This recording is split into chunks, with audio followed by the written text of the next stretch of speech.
Disease and gamot. Disease and gamot. English, Tagalog, and gamot. Number 1, hypertension. Hypertension. High blood. High blood. High blood. High blood. Ano bang gamot ng high blood? Alam ko, sir. Ano? Lechon, sir. Tama! Lechon! Galing mo talaga. Halimbawa, baboy lechon. Tama! At saka chicken lechon, sir.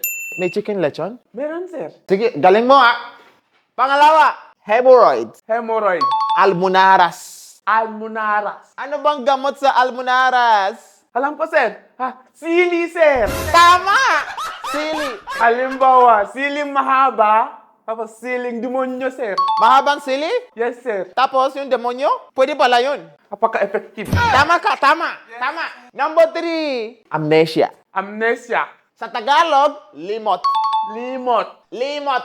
Limot. Ano bang gamot sa limot? Limot. Hindi ko alam, sir. Di mo alam, no?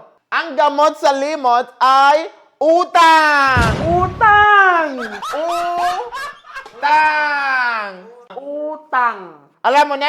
Yes, sir. May utang ka ba o wala? Wala, sir. Wala. Tama. Galing mo. Number 4, Number 4. diabetes. Diabetes. Diabetes pa din. Diabetes pa din. Ano bang gamot ng diabetes?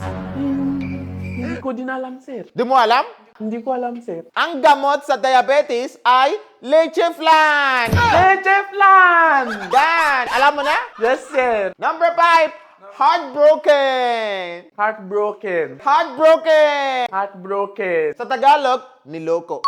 Niloko. Niloko. Niloko. Ano bang gamot dyan? Hindi ko alam, sir. Hindi mo alam? Hindi ko alam, sir. Ano bang gamot sa niloko, sa loko-loko? Hindi mo alam? Kung halimbawa may kachachang iba, sir? Broken-hearted ka? Hindi, sir. Matibay ako. Ako din, hindi ako broken-hearted, kaya hindi tayo ma-relate. Tanong natin sa mga viewers natin na nanonood, ano bang gamot sa heartbroken? Ano bang gamot sa niloko? Paki-comment po kayo sa baba. Salamat po. Comment, dali! Hindi kami makarelate kasi hindi kami heartbroken. Alright?